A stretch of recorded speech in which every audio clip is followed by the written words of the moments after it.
Hey, everybody, and welcome to The Brand Called You. This is a podcast where we talk to global thought leaders from around the world. But listen, I have to tell you, when I was growing up in the 60s and 70s, I only watched two sports, right? Tennis, because of the great characters. There was Billie Jean King, McEnroe, Connors. These were bigger than life characters, and I love them. And baseball, primarily because my father was a Dodgers fan, and he would regale me with these amazing stories of walking a block to Ebbets Field and how devastated Brooklynites were when the Dodgers moved away. And out of loyalty, I watched him. He became a Yankees fan, and I watched with him. But as for any other sport like boxing, forget about it, which is why I'm so excited today to introduce our guest, Steve Farhood. Now, Steve has been in the boxing world for at least 40 years, if I'm not mistaken. And he's got such a prolific history. He started as a writer, and then he became an editor. He founded a boxing magazine, and he's currently an on-air analyst for Showtime's ShoBox series and the syndicated Broadway boxing series. But prior to that, he's been on just about every major station, including ESPN, CNN, USA Network. And I feel very proud to say he was inducted into the International Boxing Hall of Fame in 2017. So what else can I say? Welcome, Steve. Thank you so much for having me, Lisa. It's a pleasure. I mean, I am super fascinated by the fact that right out of, was it high school or college, you decided you were fascinated by boxing? Because I had no fascination with it. Where did that come from? Well, I was always a big sports fan, but not necessarily a huge boxing fan. And then when I grew up in the 60s and 70s, like you, the big name, the only name was Ali. So, of course, I followed him and I was a fan of his. But the reason I got into boxing journalism is because I got a job, my first job out of college. I had a journalism degree from NYU and I couldn't get a job. So I ended up applying for a job as an editor at a publishing company in Long Island. And they put out boxing and wrestling magazines. And the first day I was there, I was captured. And 40 something years later, 43 years later, 44 years later, I'm still doing it. Yeah, I mean, they say that life is what happens to you while you're making other plans, right? Exactly. I mean, I had no intention of getting involved in boxing. The only reason I became a professional storyteller was I was trying to get acting gigs, and somebody asked me to tell stories on a cruise ship for a day. Right. About New York, and I became obsessed with New York folklore, and that was, but I'm fascinated that by accident you became an accidental sports writer. Yeah, I mean, I was glad to, because while I wasn't necessarily that much in love with boxing, I loved sports. And really, from the very beginning, what made boxing so interesting to me, and it remains as such to this day, is how interesting the athletes are, and the fact that when it's done right in the ring, when there's a great fight, there's really nothing like it, from the anticipation beforehand to the execution of it during to the aftermath. So you combine those two, and I've never really been bored for 5 minutes in my life. But I feel like that about, for example, tennis. But what is it about boxing that you were saying there's nothing like it? What is it? Is it something beyond the sport itself? Is it knowing about the players? Is it their history? What is it that is the magic for you? Well, it's interesting you mentioned tennis, because if you watch it, and I'm a huge tennis fan also, if you watch enough tennis, you hear the announcers constantly using boxing references and boxing analogies. This is like two heavyweights slugging it out. The difference between tennis and boxing is the stakes. In tennis, I can play you this weekend and you win 6-2, 6-4. And then we play in the finals next weekend and I win 6-4, 6-3, whatever. But in boxing, because they're risking so much more, both physically and professionally, there's a lot more at stake every time they fight. And these guys are literally putting their lives on the line, which is really makes it by itself different from any other sport. It's a kind of a well-known fact that people who kind of grow up in a rougher way, in a poorer way, tend to see boxing as a way of getting out of their current predicament. I wonder if that sort of story is what resonates with you too, to some extent. Is there something poignant about a boxer's need to box? Yes, very much so. The story hasn't changed over the years. We're dating back more than 100 years. What's changed is the socioeconomic structure of it, because in the 30s, the boxers were all Jewish, Italian, and Irish, because that was who was at the lower rung of the economic ladder. And then slowly it changed to African Americans in America, and it changed to Hispanics. And now boxing is totally global with a lot of former Eastern European fighters and fighters from Asia. So basically, nobody boxes by choice. Boxing chooses you, you don't choose boxing. And the reason for that is, who wants to get hit in the head or the face when you don't have to? So this is really almost a last chance for a lot of these people, because they don't have anything. And what happens is that they get weeded out. Only the ones with the real strict discipline and hunger can make it, and talent, of course. So it's just interesting to see the stories haven't changed that much, but the motivation to box really has remained the same for all these years.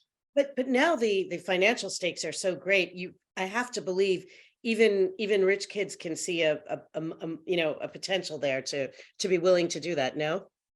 Yes, but rich kids, again, you don't get hit in the face if you don't have to. And once, there comes a time in every boxer's career, usually early in their careers, where they're tested, where they have to face adversity. And that adversity could be injury, that adversity could be someone who's in the ring with them, who's beating the crap out of them, whatever it is. That's when you get tested. And if you can overcome that, then you have what it takes. But the rich kid, the middle class kid even, is probably not going to have that. You have to really see this as your only way out. And the most common story I've heard over the years, and it's almost a cliche, it's so common. Young kid, 15, 14 years old, walks into his inner city gym because he has nothing else to do. And they put him in the ring and he gets the crap beat out of him. The one that comes back the next day and doesn't quit, that's the one that maybe has a future. So it takes a lot of discipline and a lot of determination to go through what you have to go through to make it. Now, you are the child of, is it Lebanese immigrants? Yes. Well, my parents were both born in America, but yeah. And I'm the child of a Hungarian immigrant, and the idea of being in any kind of sport that I remember, she wouldn't even let my brother play football because it was too dangerous. Right. How did your parents feel about boxing in general and your world? Well, writing about it or broadcasting about it, of course, is a little safer than doing it. So they had no problem, they were just happy I had a job in journalism. And, I've often said that boxing as a sport, when it's done right and beautifully, is a great, great thing. The boxing business throughout 100 and something years has been pretty dirty.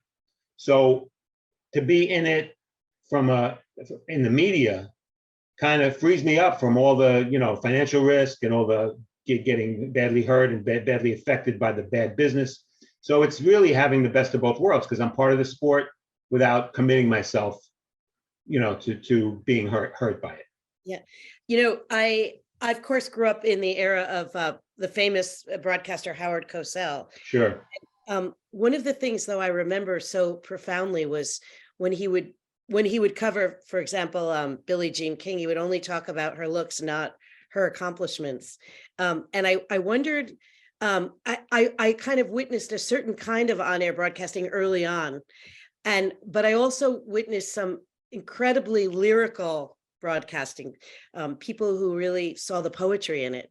And I guess I'm just wondering who your role models were for both on-air and then also writing, because I know you had to have been influenced both negatively and positively by some. Well, I feel one of the reasons I feel so blessed is because not only did I have idols as a writer, but I got to meet so many of them and work with them and consider them friends or colleagues. And probably, Pete Hamill being one of them, Larry Merchant, who became a broadcaster after he was a writer, and maybe more than anyone else, Bud Schulberg, who wrote on the Waterfront and The Harder They Fall. And these people became people I got to know. And when I was young, I was smart enough to keep my mouth shut and just let these guys talk and listen to them and learn from them. And, both professionally and personally, that offered me a tremendous opportunity. So, boxing is, maybe because it mirrors life so much, literally life and death. It's always been something that's attracted great writers, from George Bernard Shaw to Ernest Hemingway to whoever you want to name. The great movies in sports are almost all boxing movies, from Raging Bull, name your movie. So I think there's a lot of meat there for a journalist, whether you're a writer or a broadcaster. But I mean, do you feel that starting out as a writer, having to put into words what you were, did it help you when you became an on-air analyst? It's a great question. Yes and no. Yes, because I would like to think I had a little bit of I was adept at words and putting words together in short sentences. But TV is so different because when you're on live TV, there's no editing pencil. You know, whatever you say, it's done, it's over, it's out there. So you have to be really quick on your feet or quick on in your mind to say, because eventually, no matter how many shows you do, something crazy is going to happen, and you have to respond and keep your journalistic integrity and be honest. And it's not always so easy. So the skill set between being a writer and being a broadcaster is different. But being a broadcaster, if you're prepared and you know your stuff and you prepare properly, just like a writer does, you'll be okay. I heard in preparing for this interview that you've been called the best boxing historian ever. And you think that's part of the preparation, is just knowing your history backwards and forwards? Well, I'm not even close to being that, but I appreciate that, but whoever said it. But the history of the sport is so deep and rich. I look at it, I'm 65 years old. I learn every day. I never stop learning. And, you know, boxing mirrors society so much. You look at racism, you know, when they had the Great White Hope fight between Jack Johnson and Jim Jeffries, the next day after Jeffries lost and the black man won, there were race riots and there were lynchings throughout the country. You look at Muhammad Ali against Joe Frazier, how that was, you know, mirrored society at the time, and Ali with his civil rights, and Joe Frazier at least cast as the white fighter, even though he was black. That became something much bigger than a prize fight. So the history of the sport is full of interesting people. Joe Louis, of course, who kind of broke the color barrier in sports 10, 15 years before Jackie Robinson did, you know, being the heavyweight champion. Jack Johnson was heavyweight champion in the teens. Think about that, you know. So there's it's a fascinating history, and I never stop learning. I mean, do you know when boxing actually started as a sport? Is there? Yeah, it started really with bare knuckle boxing before there were gloves. And that goes back to the 1700s in England, really is where it started. In America, it really didn't catch on until maybe the 1880s. And the very first superstar of boxing is really one of the first superstars of sports. And he was a man from Boston named John L. Sullivan. And he was the heavyweight champion of the world, the first champion who wore gloves, first heavyweight champion who wore gloves. So he became a superstar. And that title, heavyweight champion of the world, became synonymous with the most famous man in the world. And for years it was Joe Louis, Rocky Marciano, Muhammad Ali, Mike Tyson, etc. So you were talking about boxing reflecting what's happening culturally.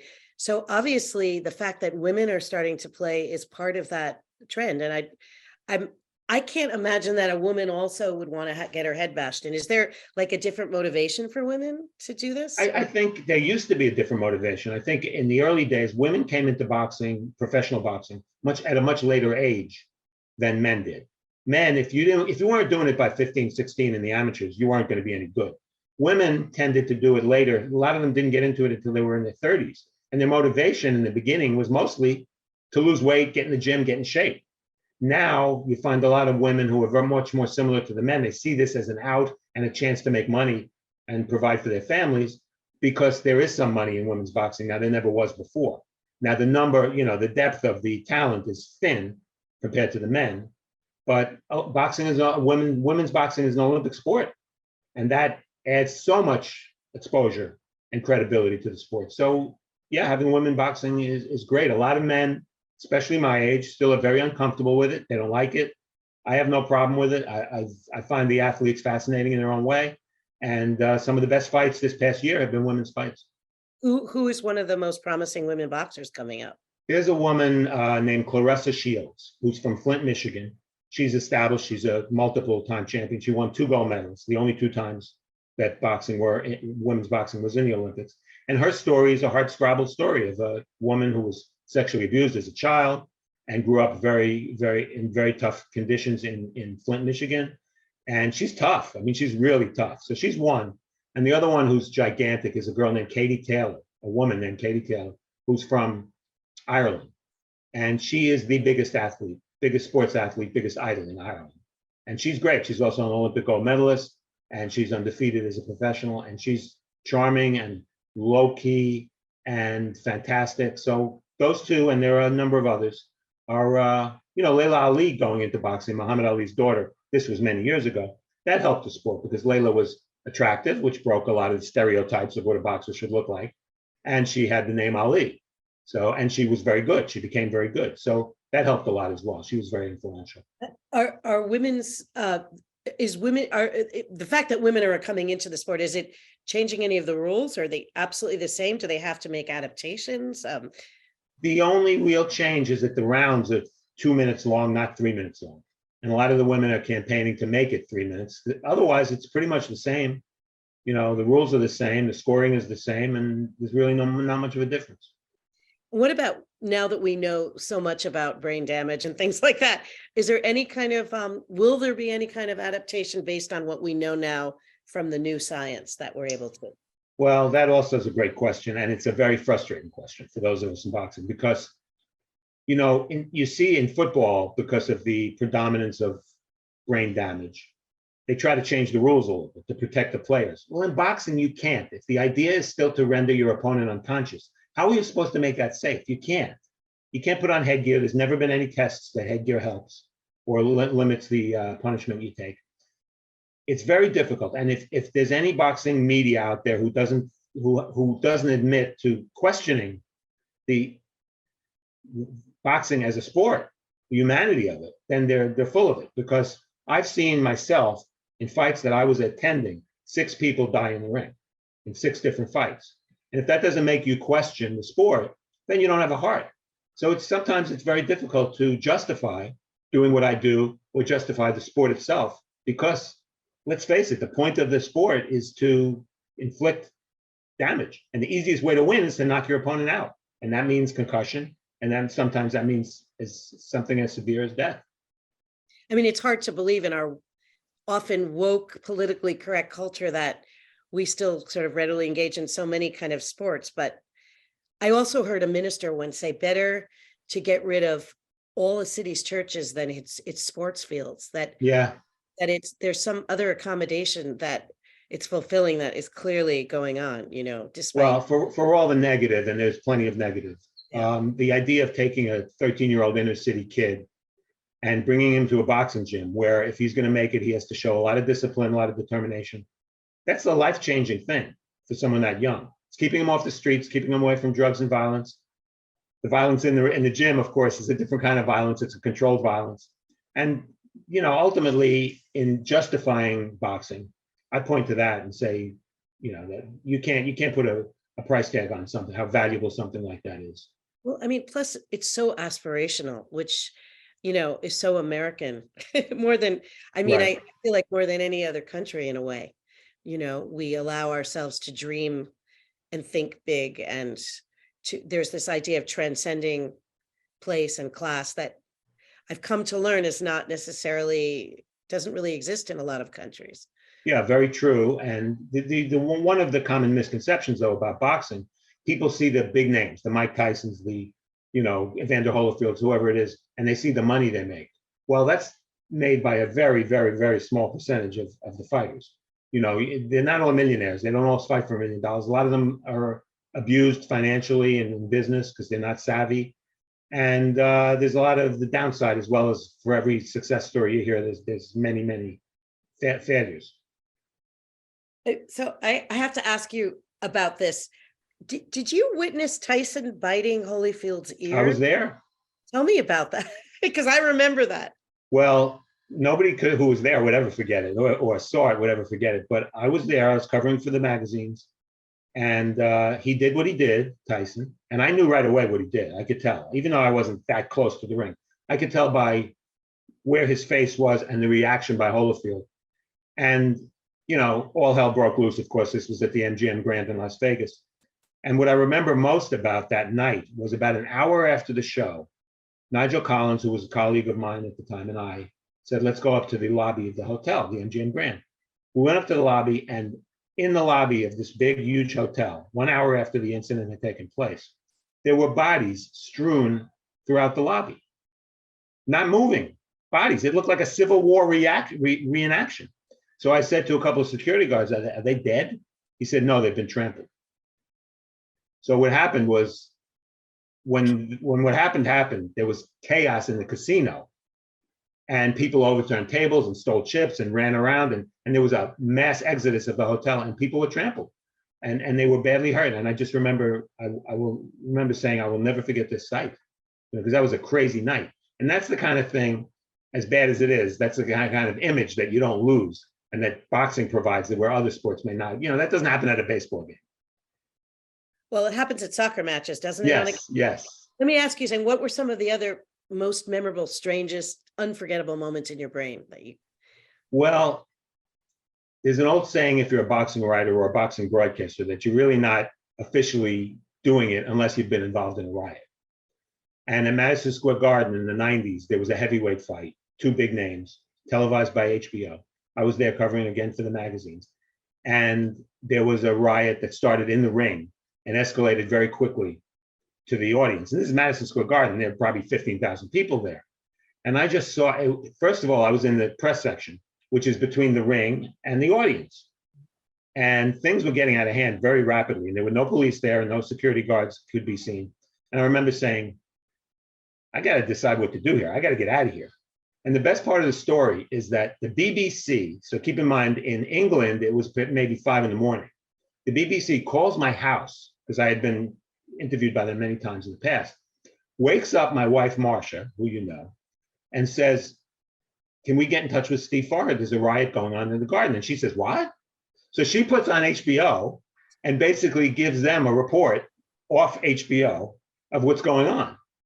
And I was safe, I was okay. But it was an unbelievable scene with people just stomping on other people who they didn't know. I mean, the sad thing about, not to digress, but the sad thing about people is you give them a chance to be violent, a lot of them will take it. When they have no excuse otherwise, if you give them a small excuse, and they will do it. We see it in society all the time. And that was what I saw at Madison Square Garden that night. And it was very upsetting. But that was just one example of what happens in boxing, Yeah, it is an excuse. I also have always been captivated by the managers and the organizers of boxing. I mean, did you know Don King? Did you get to interview him? Knew him very well. I can tell you this, right? He's still alive. He's 89 now, I believe. He is easily in my 44 years in boxing, the most interesting man I've ever met. Easily. And I'll tell you a very quick story, if I may. 30-second story. I was in Vegas covering a fight. The fight was over, and King came up to me and said, Farhood, I want you to work for me. And I'm thinking to myself, yeah, I'm not going to work for Don King. But out of respect, he said, meet me at 1 a.m. at Dre's, which is a restaurant in Vegas, and we'll talk about it.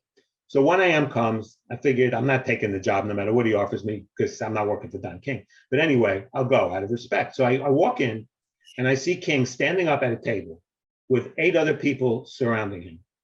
And I'm a fly on the wall. He doesn't see me. And I'm listening to what he's talking about. And I can tell right away that the people he's talking to at the table are not with him, that he's holding court. He's talking about the role of the Austrian premier in the Holocaust. And I'm listening to him and I'm going, well, only one of two things has happened here. Either he's full of you know what, and he's winging it, or he really knows this stuff. Turns out the people he was talking to, some of them were Holocaust survivors. And he was educating them on the Holocaust in what happened in Austria during the war.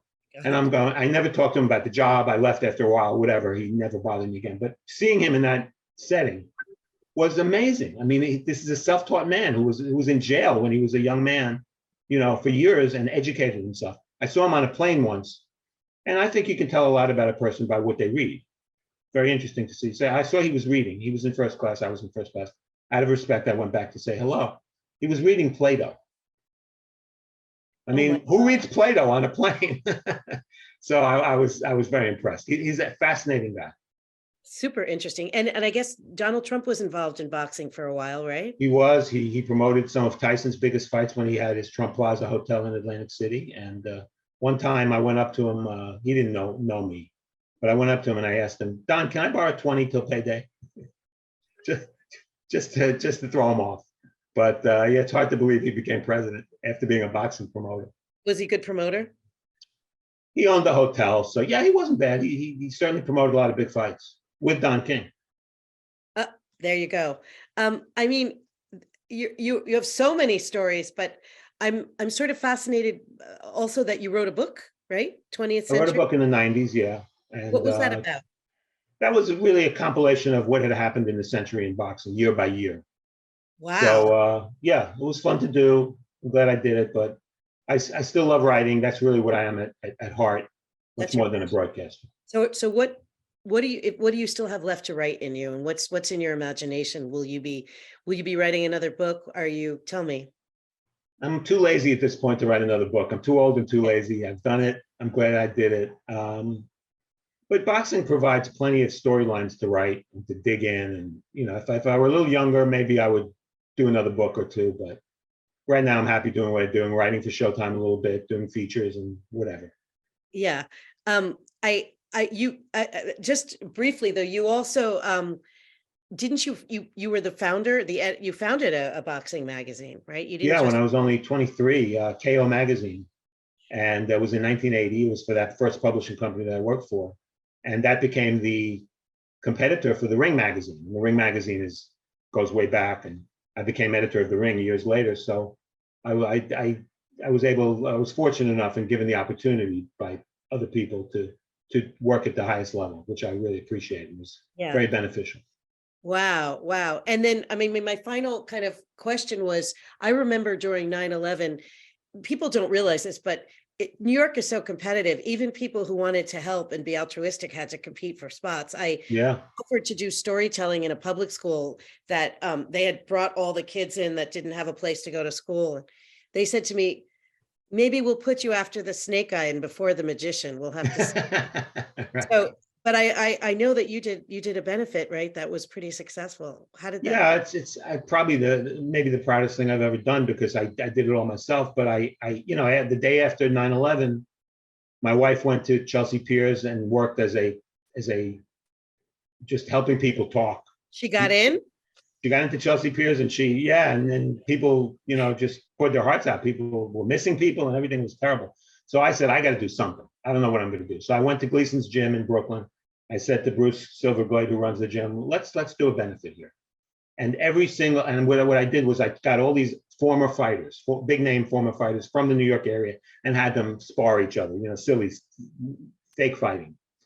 And not one of them said no to me. I sold every ticket, and everybody was so generous with their time. And it made me feel good, but more importantly, we raised $50,000, which was nice. And I'm really glad I did that. That was a very difficult thing to do, but very worthwhile in the long run. I mean, but you're one of the few people I know who stayed passionate about what they started out doing their whole lives. I mean, most of us, lose interest, get bored, get distracted. I think you're still super passionate about it now. I am, and the reason for that is the subject matter I'm dealing with. It fascinates me and never stopped. And I'm not alone. A lot of people feel the same way. And as if in 10 years, how do you see in your wildest imagination, how will the sport change? Will it be the way it gets sold on television? Will it be the fact that women are coming up? What will be the new incarnation for us? That's an interesting thought. I think that boxing will follow whatever the media trend is. Boxing used to be on free television. Then when there were premium networks like HBO and Showtime, it moved there because there was more money there. Now it's, spreading to being streamed. So it'll follow that. But unfortunately, in my years, boxing has become a much more marginalized sport. It was a much bigger sport in the late 70s and early 80s when you had Sugar Ray Leonard and you had Mike Tyson, et cetera. And now it's hurt itself. It doesn't Right. take care of itself. Well, how is it hurt? So it's become marginalized. It's not as big a sport as it used to be. At the very high level, it's still great, but the middle level isn't there anymore. It's almost like the middle class has been removed. And Is that because also on a local level, like in cities, it's become too expensive to have boxing rings and things like that? almost impossible to run a small show in New York City and make money. Almost impossible. There's only one or two promoters who even try. So if you don't have grassroots boxing, you're not going to get the bigger stuff. So yes, that's a big problem. But the other problem is that boxing doesn't do anything to help itself. When the NFL has an emergency or has an issue that is negative, such as, head issues, they spin it. There are people there to spin it. There are people there to control it, that control the narrative, change the narrative. In boxing, it's all about make my money now. Nobody looks out for the long-term health of the sport, and as a result, it's become diminished and marginalized. So it's a shame, but it won't go anywhere. But it could become, more marginalized.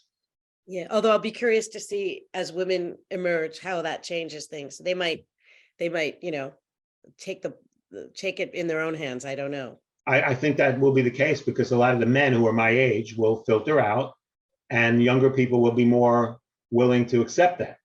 They won't be anti-women's boxing. I could go on and on, but I've taken up too much of your time. But I think I might have to watch a game now. Well, we'll get you tickets and you can go if you want. Really? Yeah, there aren't too many shows in New York. You may have to wait a while, but we'll get you to a fight. It's a very interesting experience live as opposed to TV. Well, that could be good or bad. So New York still has its live shows now and again? Yeah, there are occasionally shows at Madison Square Garden, but more often there are shows at Barclays in Brooklyn. And big shows, major shows. I'm excited and scared, but I'll report. You'd enjoy it. Thank you so much for taking the time. You've educated me and now you've captivated my imagination. Well, that's great. I'm glad I did. We convert people one at a time. That's right. And I have a big mouth, so yeah. Thank you, Steve. It was a pleasure. Thank you. Thank you. Okay, all the best. Bye. Thank you for listening to the Brand Called You videocast and podcast, a platform that brings you knowledge, experience, and wisdom of hundreds of successful individuals from around the world. Do visit our website www.tbcy.in to watch and listen to the stories of many more individuals. You can also follow us on YouTube, Facebook, Instagram, and Twitter. Just search for the Brand Called You.